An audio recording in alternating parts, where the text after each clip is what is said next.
নমস্কার। বাংলা সেরা গল্পে সবাইকে জানাই স্বাগত।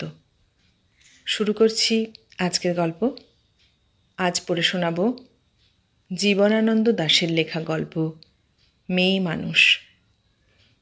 তাহলে শুনতে থাকো। গল্পের নাম মেয়ে মানুষ।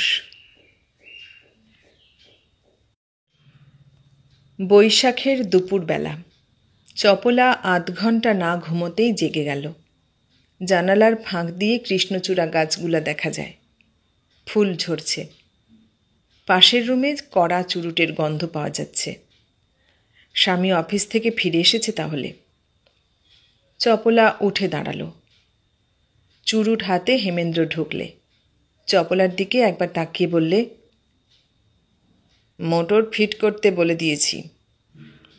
চপলা আড়মোড়া দিয়ে বললে, থাক, আজ আর যাব না। বাহ, তুমি তো বলেছিলে আজ শনিবার আছে। বলেছিলাম তো, কিন্তু কোথায় যাব? সিনেমায়। কি আছে আজ? হেমেন বললে, দেখি কাগজটা নিয়ে আসি। কাগজ নিয়ে হেমেন ঘরে ঢুকতেই চপলা বললে, থাক, সিনেমা ভালো লাগে না।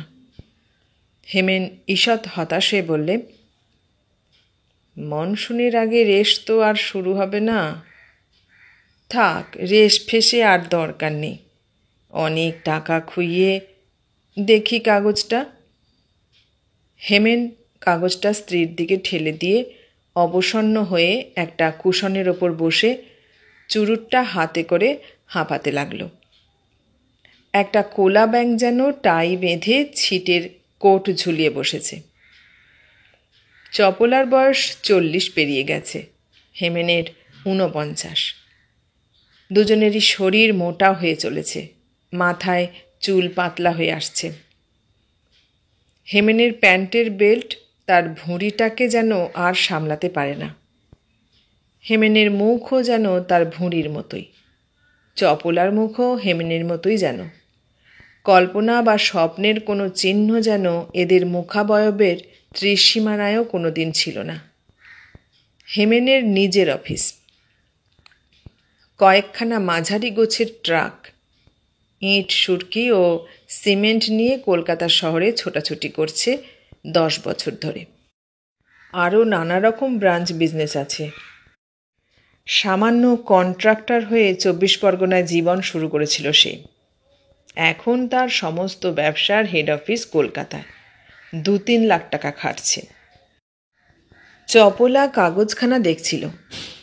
ঢনঢনিয়া মারোয়ারি মস্ত বড় এক ভোজ দিয়েছে। নিমন্ত্রিত লোকজনের ভিতর প্রায় 100খানেক নাম উঠেছে। চপলা অত্যন্ত গভীর অভিনিবিষ্ট হয়ে একটি একটি করে নাম দেখছিল। সমস্তটুকু দেখতে তার 8 ঘন্টা লাগল। হেমেনের চুরুট ফুরিয়ে গেল। চপলা একটা দীর্ঘ নিঃশ্বাস ফেলে কাগজটা রেখে দিল। না, এখনও তারা এত বড়লোক হয়নি যে ওসব কলমে নাম তাদের উঠবে। কিন্তু ঢনঢনিয়ার বাড়ির ভোজে তার স্বামীও তো গিয়েছিল, চপলা নিজেও তো গিয়েছিল। না, নিজেদের যতটা তারা মনে করে ততটা নয়। এখনও তার ঢের পেছনে। 100টা নামের লিস্টের ভিতর তাদের নাম কোথাও নেই, আজও নেই। এখন তাদের বয়স প্রায় 50 হতে চলল। চপলা ঈষৎ অস্থির হয়ে উঠল। চুপচাপ বসে থাকলে মনটা কেমন বীতশ্রদ্ধ হয়ে পড়ে। মানুষদের ওপর, পৃথিবীর ওপর, নিজেদের জীবনের অকৃতকার্যতার ওপর। চপলা নড়ে চড়ে উঠে বসে বললে, চলো লীলাদের বাড়ি যাই। বেশ, টয়লেট করে এসো। 8 ঘন্টার ভেতর টয়লেট সেরে সাজসজ্জা করে চপলা এসে বললে, চা খেয়েছিলে? হেমেন মাথা নেড়ে বললে, না। তাহলে ইয়াসিনকে বলি একটু করে দিক। থাক, আমি আর একটা চুরুট জ্বালাই তার চেয়ে। কোথায় যাবে? চলো লীলাদের ওখানে যাই। লীলা? দ্বিজেন ওকে নিয়ে চলে যাবে শুনেছিলাম। কোথায়? শিলংয়ে। কেন? কলকাতায় এই গরমে আমরাও তো 2-4 দিনের জন্য কোথাও গেলে পারতাম। সবাই তো যাচ্ছে। একটু চেপে থাকো। কয়েকটা বড় অর্ডার এসেছে, ভালো ছেলেটির মতন। এখন একটু চেপে থাকো তো, লক্ষ্মীটি। কিন্তু লীলাকে নিয়ে দ্বিজেন যাচ্ছে? সত্যি? হেমেন একটু হাসল। চপলা বললে, ওদের দুজনের তো একদম বনে না জানো। দ্বিজেনের জন্য দুঃখ করতে লাগলো চপলা। হেমেনেরও দুঃখ দ্বিজেনের জন্য। মোটর কারটা কেমন বিগড়ে গেছে। হেমেন হতাশ হয়ে কারটার দিকে একবার তাকালো। মোটর কারের কি হয়েছে যেন। চপলা বললে, এই যা, তাহলে আর চলো ওপরে চলে যাই। হেমেন যন্ত্রপাতিগুলি পরিষ্কার করে ঘাঁটিয়ে দেখল। মোটর কারটার দিকে হাঁ করে একবার তাকালো। 5 মিনিটের মতো নটখাট করলে সে, কিন্তু গাড়ি এক চুলো নড়ল না। ড্রাইভারের হাতে গাড়িটা ফেলে দিয়ে হেমেন বললে, চলো বাসে যাই। বাসেই গেল তারা।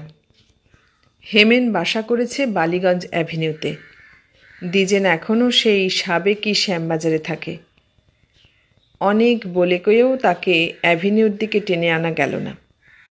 সে কেবল বলে, আচ্ছা আসছি আসছি, কিন্তু আসে না।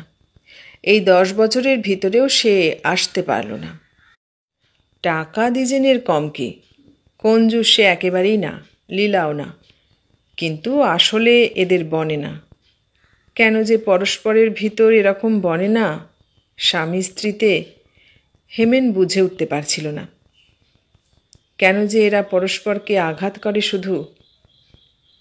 বাস ভর্তি। চপলাকে দেখে কেউ উঠে দাঁড়ালো না। পরের স্ট্যান্ডে একজন উঠে গেল। হেমেন চপলাকে সেই দিকেই পাঠিয়ে দিল। 2-1 মিনিট পরে যখন তার বোধ হলো যে একটা কুলি না কি চপলার পাশে বসে আছে, তখন তাড়াতাড়ি স্ত্রীর হাত ধরে তাকে বাস থেকে নামিয়ে ছাড়ল হেমেন। এরপর এরা ট্যাক্সি করল। তেতলায় না পৌঁছতেই লীলার গলা, হয়তো চাকর বাকর ধমকাচ্ছে। খুব বেয়ারা বেয়াদব চাকরি বটে। লীলার আওয়াজও তেমনি ক্ষণক্ষণে। হেমেনের মনে হলো এই হচ্ছে জাঁদরেল আওয়াজ, তার স্ত্রীর জানি। এ না হলে ঘরের চাকর বাকরগুলোই লাই পেয়ে যায়। বন্ধুর কামিন দাবড়ে রাখতে পারা যায় না। কিন্তু তার নিজের এরকম গলা নেই। পদে পদে কত ব্যবসার কাজ জলের মতো হাসিল হয়ে গেছে। এরকম ভাবতে ভাবতে হেমেন তৃপ্তির সঙ্গে দোতলার পাপোশে নিজের বুট জোড়া ভালো করে ঘষে নিলে। চপলা হাই হিল ঘষলে। চপলাকে বললে, লীলার সঙ্গে খবরদার লেগো না কিন্তু, ফর্ম ঠিক রেখো কিন্তু, বুঝলে? চুরুটটা জ্বালাবে কি না বুঝতে পারল না সে। পকেটের থেকে বের করলে অন্তত, কিন্তু তেতলায় উঠতে না উঠতেই সেটা পকেটের ভিতর ফেলে দিল। লীলার গলার আওয়াজ ডাইনিং রুমের দিক থেকে আসছে, হয়তো চাকর বাকর নিয়ে কি না কি। হেমেনরা সেদিকে গেল না। দ্বিজেনটা হয়তো ড্রয়িং রুমে আছে। চপলাকে নিয়ে ড্রয়িং রুমের ভিতর ঢুকলো হেমেন। কিন্তু কই, কেউ তো এখানে নেই। দ্বিজেন? কোনো শব্দ নেই। ঘড়িতে 2:45। বেডরুমেও কেউ নেই। অগত্যা ডাইনিং রুমের দিকে গেল তারা। ঢুকে দেখল ডিনার টেবিলের ওপর লীলা বসে। এই কি দারুণ রণচণ্ডী! হাতে তার 2খানা রুটি কাটা ছুরি নাচছে। দ্বিজেন একপাশে একটা চেয়ারে বসে 1 স্লাইস পাউরুটি হাতে করে চুপ করে রয়েছে। দ্বিজেন, দ্বিজেন বাবু? লীলা আগ বাড়িয়ে বললে, হয়েছে হয়েছে, ওকে আর আশকারা দিতে হবে না। একটা রুটি কাটা ছুরি ডিশের ওপর ছুঁড়ে ফেলে দিল লীলা। আর একখানা নিজের হাতের ভিতর রেখে বললে, এই আমাদের চা খাওয়া শেষ হলো। চপলা বললে, ভালোই। হেমেন একটা চেয়ার টেনে এনে দ্বিজেনের গলায় হাত জড়িয়ে ফিসফিস করছিল। লীলা বললে, ওকে আর আশকারা দিও না ঠাকুরপো। চপলা বললে, আহা বেচারা সারাদিন খেটে খুটে আসে। লীলা চোখ গরম করে বললে, বেচারা মানে? আমি বলছিলুম দ্বিজেনবাবু বেচারা, আর আমি? চপলা কোনো কথা বললে না। বেচারা সারাদিন খেটে খুটে আসে। তারপর চপলা চুপ করে রইল। লীলা বললে, সারাদিন খেটে খুটে আসে বলে তাকে নিয়ে কি করতে হবে ঠাকুরঝি? চপলা বললে, তোমরা নাকি বেড়াতে যাচ্ছ? ছুরিটা দিয়ে নখ কাটতে কাটতে লীলা বললে, কে বলেছে? কোথায়? দ্বিজেন বললে, ছুরিটা দিয়ে নখ কেটো না। লীলা দৃঢ় মুষ্টিতে ছুরির বাঁটটা ধরে দ্বিজেনের দিকে তাকালো। হেমেনের প্রাণ কেঁপে উঠল। দ্বিজেনের গলার থেকে হাত তুলে নিয়ে অত্যন্ত দাক্ষিণ্যের সঙ্গে লীলার দিকে তাকালো সে। দ্বিজেন বললে, এটা রুটি কাটা ছুরি নয়, ভুলে যাও কেন? হেমেন দ্বিজেনের কাঁধ আস্তে চাপড়ে দিয়ে বললে, আহা থাক না। থাকবে? কেমন থাকবে দেখাচ্ছি আমি। দ্বিজেনের কপাল লক্ষ্য করে লীলা হঠাৎ ছুরিটা মারল। ছুরিটা ফসকে দেওয়ালে গিয়ে লাগল। কয়েক মিনিট সকলেই স্তম্ভিত হয়ে বসে রইল। আরও একটা ছুরি ছিল টেবিলে, কিন্তু লীলাও সেটা আর তুললে না। দ্বিজেন চশমাটা চোখ থেকে খসিয়ে নিয়ে মুছতে মুছতে বললে, ভোঁতা একটা রুটি কাটা ছুরি কপালে লাগলেও বা কী হতো? লীলা বললে, কিন্তু চোখে লাগতো যদি? তাহলে কি হতো? কি হতো? ডিম বেরিয়ে যেত, আর কি হতো? হেমেন বললে, ছি। চপলা বললে, তোমার স্বামীর ওরকম হলে তোমার ভালো লাগতো না কি লীলা? লীলা বললে, স্বামী আমার বড্ড স্বামী। হেমেন আশ্চর্য হয়ে বললে, বলে কি? চপলা হেমেনকে চোখ ইশারা করে বললে, চুপ। দ্বিজেন মাথা নিচু করে মৃদু মৃদু হাসতে লাগল। লীলা খানিকক্ষণ গোঁজ হয়ে চুপ করে রইল। তারপর বললে, সকলে মিলে ছোট ছেলের মতো তুইয়ে বুইয়ে নজর দিয়ে মাথা একেবারে খেয়ে ফেলেছে। হেমেন বললে, কার মাথা? দ্বিজেনের? আর কার? কে খেয়েছে? কেন, তুমি আর তোমার স্ত্রী? হেমেন রক্তাক্ত জমাট মুখে লীলার দিকে তাকালো। সেও হয়তো একটা কাণ্ড বাঁধিয়ে বসবে। চপলা সভয়ে হেমেনের দিকে তাকিয়ে দম বন্ধ করে দাঁড়িয়ে রইল। দ্বিজেন হেমেনকে একটা ঠোনা দিয়ে বললে, চা খাবি নাকি? চপলা বললে, দ্বিজেনবাবুর ভালো খাওয়া হয়নি বুঝি? আচ্ছা, আমি তৈরি করছি। লীলা আগুন হয়ে বললে, কেন? তুমি তৈরি করে দিলে ভালো খাওয়া হবে, আর আমি তৈরি করে দিলে হবে না? চপলা সে কথায় কোনো জবাব না দিয়ে স্টোভ জ্বালাতে গেল। লীলা চপলার কবজি চেপে ধরে বললে, জ্বালাও তো দেখি স্টোভ। জ্বালাবে? হ্যাঁ? দারুণ মোচড় খেয়ে চপলা টপকাতে টপকাতে নিজেকে সামলে নিয়ে একটা চেয়ারে গিয়ে বসল। সমস্ত শরীর তার রিমঝিম করে উঠছে যেন। দ্বিজেন ফ্যানটা খুলে দিয়ে চেয়ার শুদ্ধ চপলাকে তুলে নিয়ে ফ্যানের নিচে বসালো। তারপর আস্তে আস্তে চপলার মাথায় হাত বুলোতে লাগল। লীলা বললে, জানি নে আবার, এই সবই তো করো তুমি। সাধে কি আমি চটি তোমার ওপর? যেই একটু নজর দিতে ভুলেছি। লীলা উঠে দাঁড়ালো। দ্বিজেন আস্তে আস্তে সরে নিজের জায়গায় গিয়ে বসল। লীলা বললে, তোমার লজ্জা করে না? চপলার সঙ্গে তোমার কোনো রক্তের সম্বন্ধ নেই। কি করে চেয়ার শুদ্ধ তুমি তাকে টেনে নিলে? তার গায়ে হাতই বা দিলে কি করে?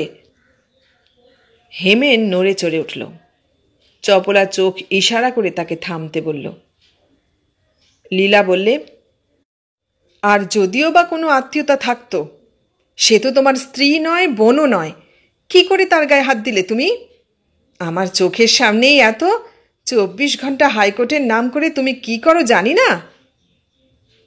হেমেন বললে, কি করে? লীলা বললে, এর উপর আবার বিজনেস ফেঁদেছে। হেমেন বললে, বিজনেস করেই তো। চপলা বললে, কিসের বিজনেস দ্বিজেনবাবুর? কেন, জেবি অ্যান্ড কোং, তুমি জানো না? এতক্ষণ পরে কথাবার্তা ব্যবসার দিকে মন নিয়েছে দেখে হেমেন যথেষ্ট শান্তিবোধ করল। সে চুরুটটা এতক্ষণ পরে বের করলে, জ্বালিয়ে নিয়ে একটা টান দিয়ে অত্যন্ত আয়েসের সঙ্গে বললে, জেবি অ্যান্ড কোং কোম্পানি হচ্ছে। লীলার মুখের দিকে তাকিয়ে চপলা বললে, থাক। হেমেন বললে, বাঙালি ফার্ম, এর ভেতর একজনও বিলিতি মানুষ নেই, না ইউরোপের না আমেরিকার, এমনকি মারোয়ারি অবধি নেই। হেমেনের মনে হলো সকলকে সে কোম্পানির রহস্য উদ্ঘাটন করে স্তম্ভিত করেছে, কিন্তু কেউই স্তম্ভিত হয়নি, কেউ তার কথা শুনছিল না। হেমেন বলে চললে, মারোয়ারি নেই, ভাটিয়া নেই, পশ্চিমা মুসলমান নেই, শুধু বাঙালি হিন্দু, ব্যাস। হেমেন বললে, ওয়ার্ডের সময় এই কোম্পানি স্টার্ট করা হয়। প্রথম হয় রেঙ্গুনে, তখন অনেক কিছুই বুজরুকি হয়েছিল বটে, কিন্তু এটা বুজরুকি নয়, একেবারে কৌশলে। তখন দ্বিজেনের সঙ্গে এর কোনো সম্পর্ক ছিল না। 2 মিনিট গভীর আনন্দের সঙ্গে চুরুট টেনে পরম পরিতৃপ্ত হয়ে হেমেন বললে, দ্বিজেন তো এর গুডউইল কিনেছে 3 বছর আগে। লীলার দিকে অত্যন্ত প্রসন্ন হয়ে তাকালো হেমেন, বললে, প্র্যাকটিস শিগগিরই ছেড়ে দেবে। চপলা বললে, কেন? হেমেন জ্বলন্ত চুরুটটার দিকে সস্নেহে তাকিয়ে বললে, এই বিজনেসের কাছে প্র্যাকটিস আবার কি? লীলা বললে, বিজনেস করে টাকা জমিয়ে হবে কি? হেমেন অত্যন্ত বিস্মিত হয়ে লীলার দিকে তাকালো। লীলা বললে, এই তো চোখের সামনে দেখলাম চপলার সঙ্গে কীরকম ব্যবহার করলো। চপলা তার কেউ না, মাথায় হাত রেখে পিঠ বুলিয়ে ফিসফিস করে কানে কানে কথা বলে কি নোংরামির পরিচয় দিল বলো তো ঠাকুরপো? আমার চোখের সামনেই এই, বাইরে কি কেউ কি জানে? আমি ঘড়ি ধরে দেখেছি 11-12 ঘন্টা বাইরে থাকে। হেমেনের মন গজগজ করে উঠছিল। লীলার কথা ফুরোতে না ফুরোতেই ফুক ফুক করে হেসে উঠল। চপলা বললে, উনি তো 18 ঘন্টা বাইরে থাকেন। লীলা বললে, হ্যাঁ উনি। তোমার ওর ওই টেকো মাথা বোঁদা চেহারা দেখে কোনো মেয়ে ওর সঙ্গে গাঁট বাঁধতে আসবে? হেমেনের দিকে তাকিয়ে ফিক করে হেসে লীলা বললে, ঠাকুরপো, তোমার নাক যেন বুড়ো আঙুলের মতো উঁচি আছে, বাপরে বাপরে। লীলা হো হো করে হেসে গড়াতে লাগলো। ট্যাবা ট্যাবা মুখ, নাক টেবু টেবু, চোখ দুটো প্যাঁট প্যাঁট করছে, কোনো মেয়ে এসব দেখে এগোয়? হেমেন লাফিয়ে উঠে বললে, বটে, খুব দমফাই হচ্ছে বুঝি? আজও যদি চোখ মারি তো 20-25টা মেয়ে এমন ফ্যা ফ্যা করে আমার পায়ের কাছে এসে গড়াবে। লীলা হেসে কুটি কুটি হয়ে বললে, চোখ মারি? ঠাকুরপো আবার মারবে চোখ? তাহলেই হয়েছে। চপলা বললে, ছি, চোখ মারাটার আবার কি? তুমি কখনো যা করো না সেই সব নিয়ে আবার বড়াই করে বলো কেন? লীলাকে বললে, না, কখনো না। বুঝলে দিদি, এই 20-25 বছর ধরে ওর সঙ্গে আছি, একদিনের জন্যও কোনো মেয়ে মানুষের দিকে উনি ফিরেও তাকাননি। ওর ব্যবসায় সমস্ত লোক জানে যে ওর কীরকম অকলঙ্ক চরিত্র, কলকাতা শহরের সমস্ত লোক জানে। হেমেন অত্যন্ত অপমানিত হয়ে রয়েছিল। চপলার কোনো কথা তার কানেও গেল না। লীলা তার পুরুষত্বকে কি কঠিনভাবেই না আঘাত করেছে। আপাদমস্তক গা জ্বলে যাচ্ছিল তার। রাগে কাঁপতে কাঁপতে উঠে দাঁড়িয়ে টেবিলের ওপর দড়াম দড়াম করে ঘুষি মারতে মারতে হেমেন ক্রোধান্ধ হয়ে বললে, চুলোয় যাক চরিত্র। মেয়েরা আবার আমার ফোঁপর দালাল আছে না, আমার সমস্ত হাঁড়ির খবর আমি বের করে দিচ্ছি। চপলা বললে, তুমি পাগল হলে নাকি? হেমেন হুঙ্কার দিয়ে বললে, কলকাতার সমস্ত বড় ঘরের মেয়েদের আমি পথে দাঁড় করাতে পারি, জানো লীলা? চপলা বললে, দ্বিজেন বাবু। দ্বিজেন বললে, চলো তোমাদের মোটরে দিয়ে আসি। হেমেন এক ঝটকায় দ্বিজেনকে ঠেলে দিয়ে বললে, ভেবেছ একেবারে চরিত্র হাতে ধরে বসে আছি? হেমেন খুব সচ্চরিত্র ছেলে, মেয়েরা তাকে একটা গয়ারাম বলে ভাবে। কলকাতার শহরে 3 দিন পরে সাঁওতাল পরগনা বানিয়ে দিতে পারি। কাঁপতে কাঁপতে বললে, কলকাতা তো কলকাতা, লীলার মতো যত সব পেঁচাপেচি, চপলার মতো যত সব পেঁচাপেচি। সেবার যখন জয়পুরে গেলাম পাথরের বাড়ি দেখতে, ফিরছি এমন সময়। কিন্তু রাজপুত বাঘিনী দেবলা দেবী চঞ্চল কুমারীদের সঙ্গে রোমান্সের কথা শেষ করলে না আর হেমেন। শুরুই শুধু করে রাখল। কেউ কোনো জবাবও দিচ্ছে না দেখে লীলাকেও যথেষ্ট প্যাঁদানি দেওয়া হয়েছে বলে মনটা তার নিরস্ত হয়ে আসছিল। নতুন একটা চুরুট বার করে হেমেন শান্তি পাচ্ছে। চুরুটটা জ্বালিয়ে টেনে মনটা তার ঠান্ডা হয়ে উঠছে। চপলার প্রতি, দ্বিজেনের প্রতি, এমনকি লীলার প্রতিও অনুকম্পায় মমতায় তার সমস্ত প্রাণ ভরে উঠল। বললে, চলো লিলি, বায়োস্কোপ দেখতে যাই। কিন্তু ঘড়িতে তখন 4টে বেজে গেছে। প্রথম শোতে গিয়ে আর লাভ নেই। 6টার পারফরমেন্সের জন্য এদের সবাইকে সে তৈরি হতে বললে। তার নিজেই স্টোভ টেনে নিলে। লীলা বললে, কেন? গরম জল করব। কেন? বাহ, দেখো না, তোমরা মেয়েরা তো আর করবে না। এখন পুরুষদেরই মশলা পিষতে হবে, চা বানাতে হবে। দেখো কী রকম খাসা চা করি। কিন্তু লীলার কাছ থেকে কোনো সহানুভূতি বা আশ্বাস পেলে না হেমেন। চপলা বললে, এখন আবার চা খাবে কে? কারু খাবার দরকার নেই। হেমেন বললে, আলবাত খাবে। চপলা বললে, কেউ খাবে না, তুমি স্টোভ নিভিয়ে ফেলো। হেমেন একটু চোখ টিপে মুচকি হেসে বললে, দিদিমারা খাবে। চপলা বললে, কারা? স্বামীর দিকে তাকিয়ে দেখল সে বাস্তবে কি হেমেনকে সুন্দর দেখাচ্ছে না মোটেই। টেবু টেবু নাক, ট্যাক ট্যাক মুখ, চোখ প্যাট প্যাট করছে।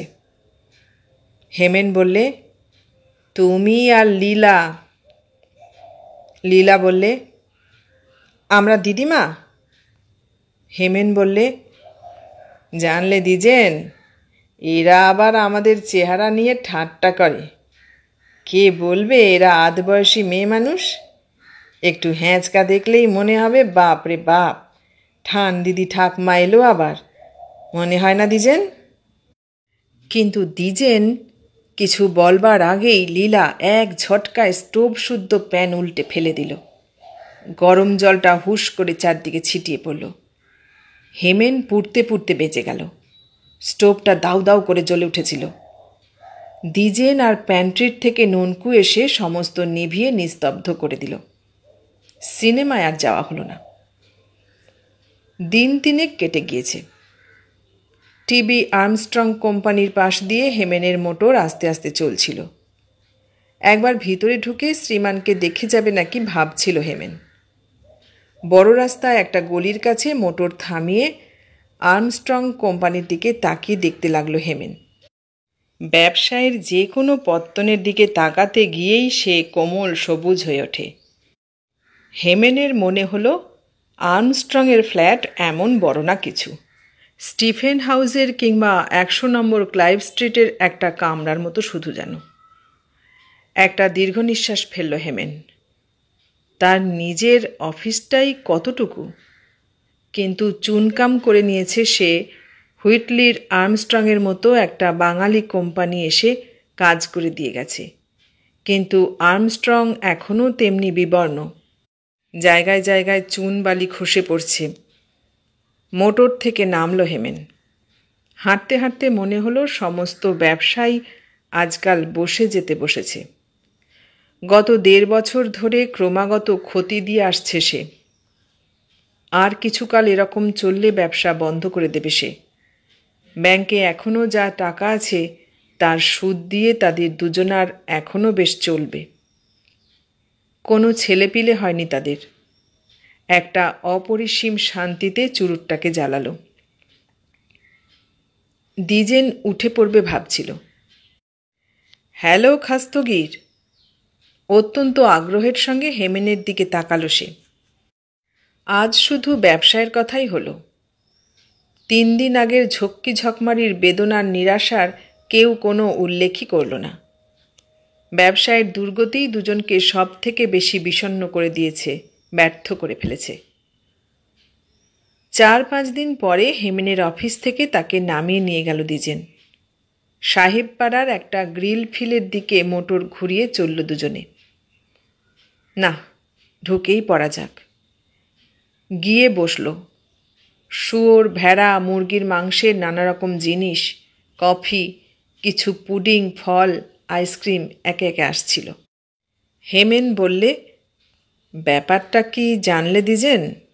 ব্যাংকে এখনও 1,00,000 রয়েছে। দ্বিজেন বললে, 1,00,000? হেমেন বললে, এখনও ট্রাকগুলো দস্তুর মতো অর্ডার দিয়ে কলকাতা শহরে ছুটে বেড়াচ্ছে। হেমেন বললে, এই 1.5 লাখ টাকার ইন্টারেস্টে আমি আর চপলা দুজন মানুষ তো শুধু এলাহি চালে থেকে যেতে পারি। বালিগঞ্জের বাড়ি তো রয়েইছে। একটু থেমে, করবও তাই। ব্যবসা কি হবে ব্যবসা করে আর? ভালো লাগে না কিছু, সত্যি। দ্বিজেন জিজ্ঞেস করতে গেল না কেন ভালো লাগে না।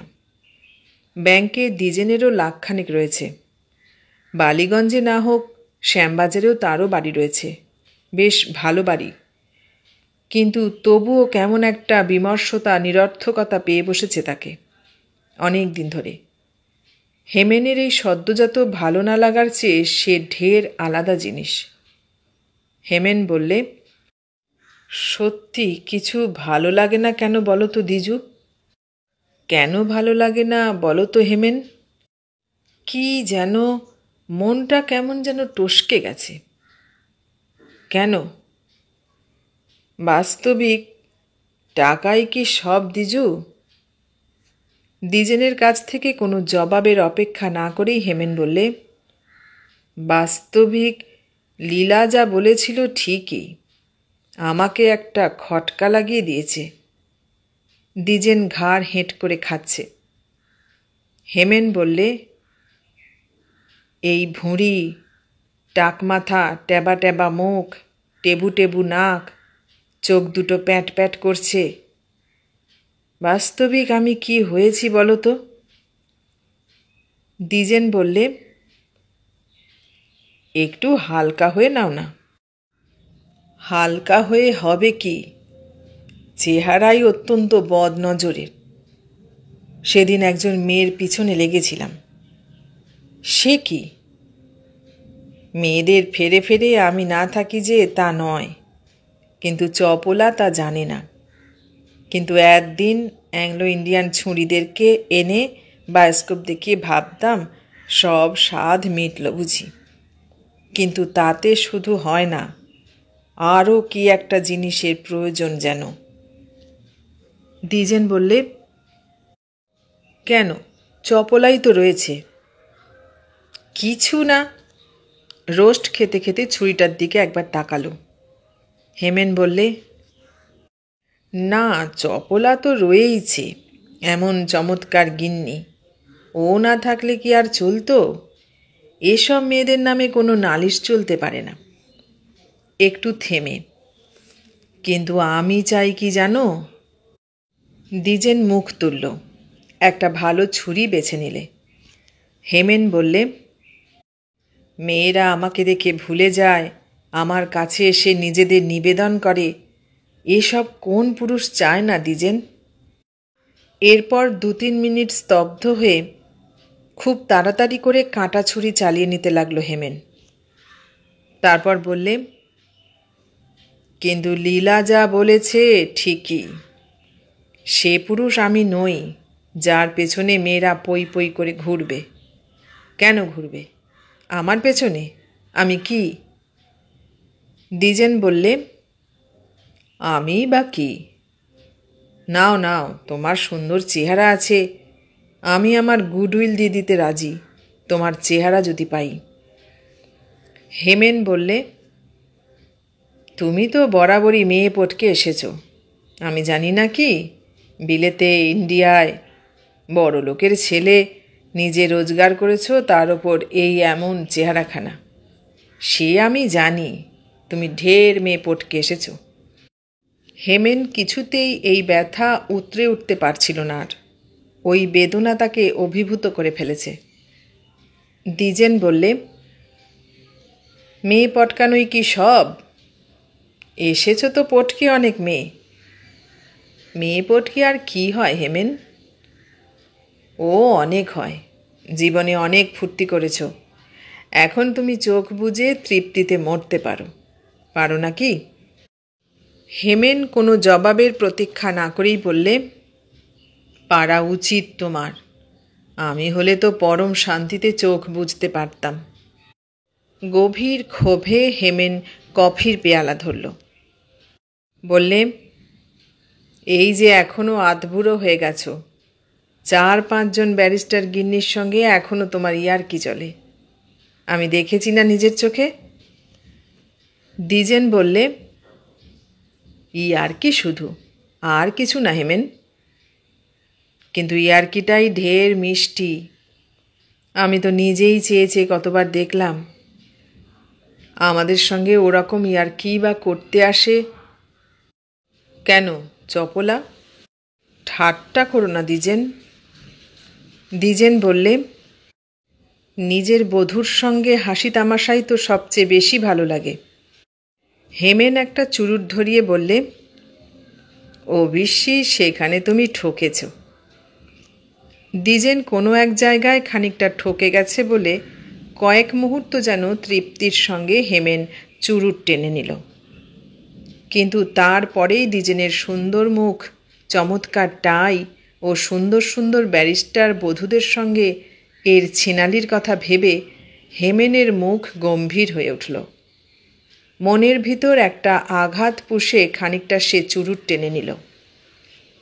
তারপর বললে, তোমার ব্যবসা গেলেই বা তোমার কি হয় দ্বিজেন?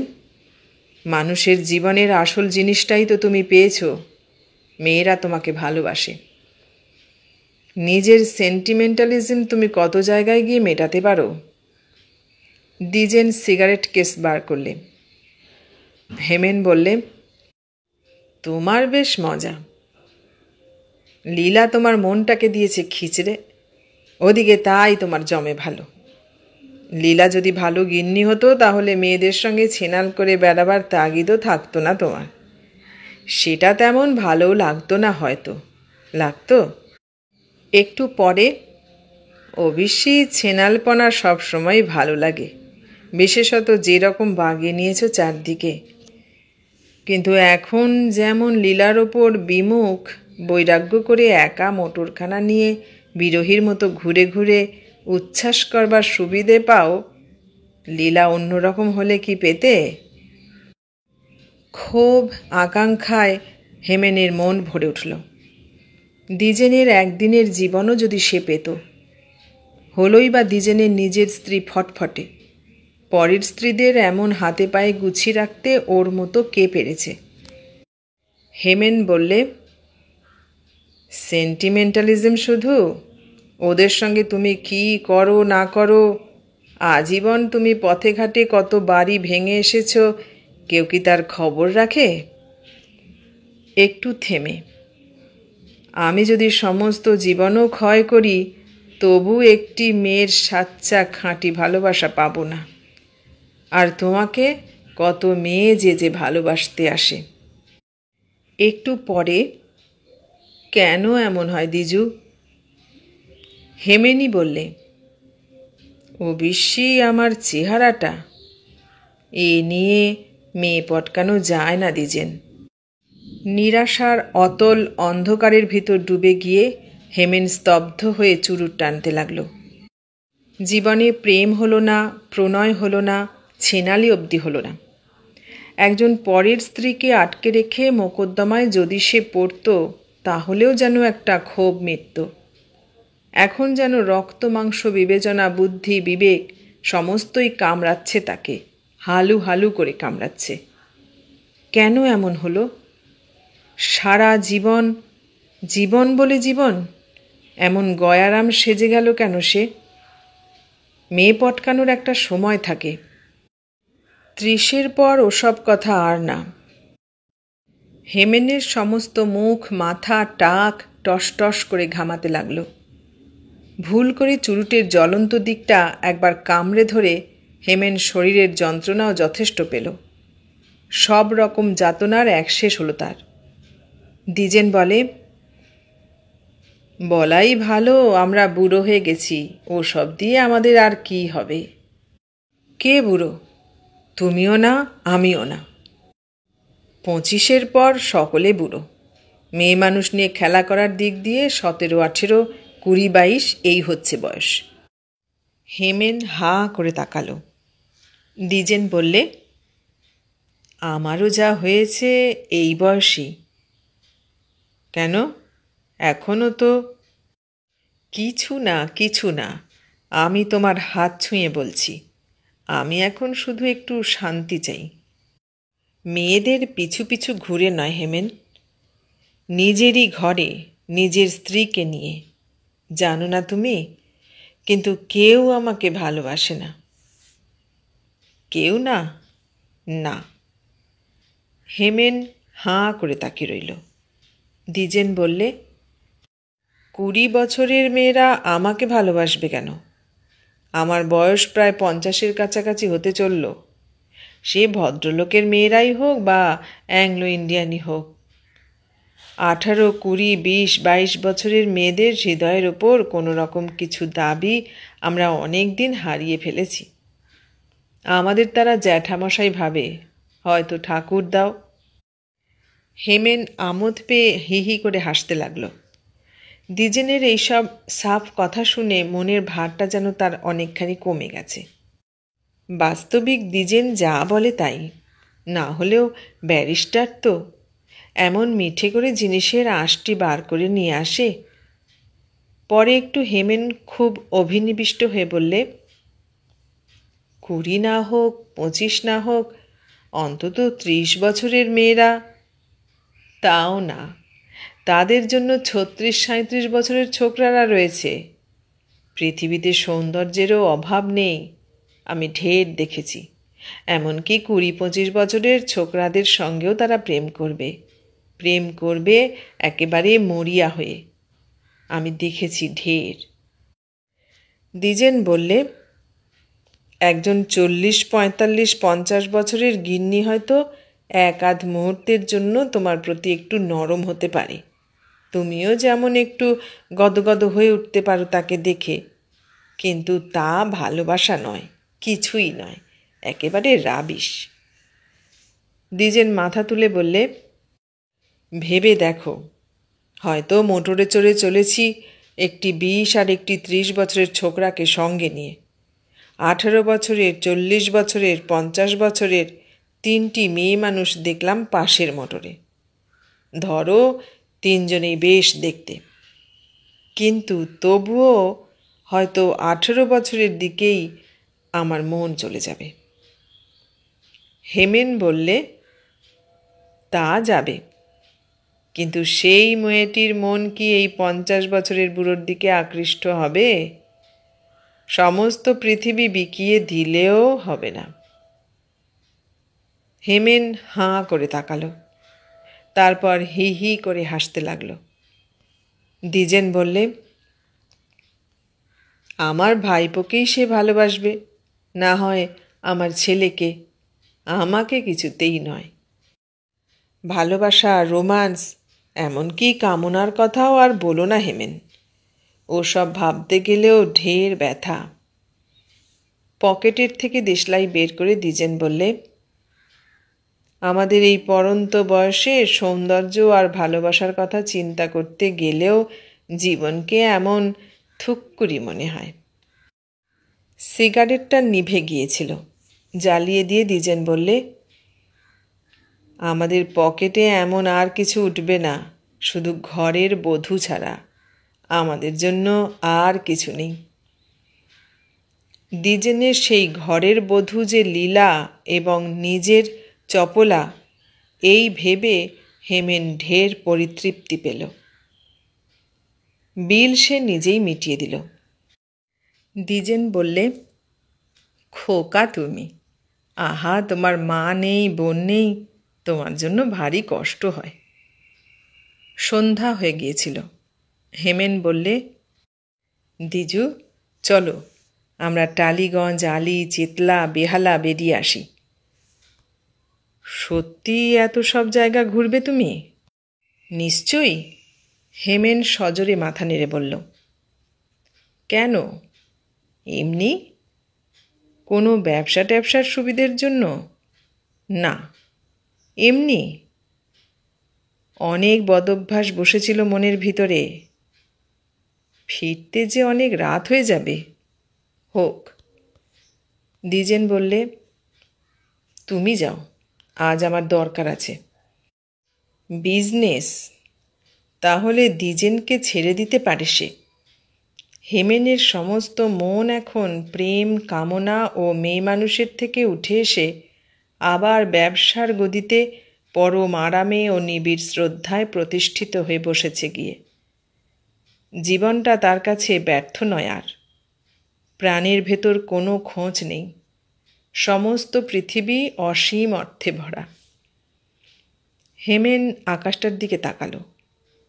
আতার বিচির মতো অন্ধকারে সমস্ত কলকাতায় আকাশটা গেছে ভরে। মেঘের অন্ধকার, টিপটিপ করে বৃষ্টি পড়ছিল। তার এখন ভালো লাগলো, চপলার কথা মনে হলো। বধূর মমতা ও ভালোবাসায় তার সমস্ত মনটা ভরে উঠল। হেমেনের মতন এমন নিবিড় পরিতৃপ্ত মানুষ কলকাতার রাস্তায় আজ আর একটিও নেই যেন। আজ সমস্ত রাত চপলাকে ভালোবাসবে সে। আজ সমস্ত বাদলের রাত ভরে এমন একটা অপরিসীম শান্তি পাবে সে। কিন্তু তবুও এখনই চপলার কাছে যাবে না সে। বিজনেস ইজ বিজনেস, সে বিজনেসের মানুষ। সে সংকল্প করেছে, দ্বিজেনের কাছে স্বীকার পেয়েছে যে টালিগঞ্জ, আলিপুর, চেতলা, বেহালা বেরিয়ে আসবে। বেড়ানোটা এমনি, কোনো ব্যবসার উপলক্ষ নিয়ে না। হোক তাই। ফিরতে ফিরতে 11টা বাজবে, বাজুক। কিন্তু দ্বিজেনকে বলেছে সে যে টালিগঞ্জ, আলিপুর, চেতলা বেড়াবে বলেছেই নড়চড় নেই। সেটা দুর্বলতা। একজন ব্যবসায়ীর পক্ষে সেরকম ঢিলেমি ব্যবসা পথটাই পরিষ্কার ভরে দেয়। স্টিয়ারিং হুইল ঘুরিয়ে হেমেন চলল। একটা ট্যাক্সি নিয়ে দ্বিজেন পিছু পিছু চলল। বালিগঞ্জ অ্যাভিনিউয়ের দিকে দ্বিজেন যখন মন নিল, হেমেন তার ঢের আগেই টালিগঞ্জের দিকে ছুটে চলেছে। দ্বিজেন এ গোয়ারকে খুব ভালো করেই চেনে। রাত 12টার আগে ও আর ফিরবে না। দ্বিজেন তেতলায় উঠে দেখল চপলা গড়াচ্ছে। এই বিরাট মেদকে দেখে প্রথমটা তার মন কেমন কুঞ্চিত হয়ে উঠল। কিন্তু তবুও এই মেদের নিচে যে হৃদয় রয়েছে তা এমন চমৎকার, এত নমনীয়। এই মেয়েটিকে নিয়ে 0.5 ঘন্টা, 1 ঘন্টা, 2 ঘন্টা কাটল দ্বিজেনের। কিন্তু তারপরে রাত 10:30 বেজে গেছে। বুকটা কেমন ঢিপ ঢিপ করতে লাগলো দ্বিজেনের। হেমেন যে কোনো মুহূর্তেই এসে পড়তে পারে। খটখট খটখট করে, একটা বেতো টাট্টুর মতো। এমন বিরক্তি লাগতে লাগলো তার, কিন্তু তবুও বেরিয়ে যেতে হবে। ড্রয়িং রুম থেকে ড্রয়িং রুমে অনেক ঘোরে সে বটে, কিন্তু তবুও তারপর বেরিয়ে যেতে হয়। গিন্নিরাও চায় যে তাদের স্বামী আসুক, এ অতিথি বেরিয়ে যাক, বেরিয়ে যাক। বেরিয়ে সে গেলই। এতক্ষণ শুনলে জীবনানন্দ দাশের লেখা গল্প মেয়ে মানুষ। কেমন লাগলো গল্পটা? ভালো লাগলে লাইক, কমেন্ট, শেয়ার করো। আর নতুন বন্ধু হলে সাবস্ক্রাইব করার অনুরোধ রইল। সবাইকে অনেক ধন্যবাদ জানিয়ে আজ এখানেই শেষ করলাম।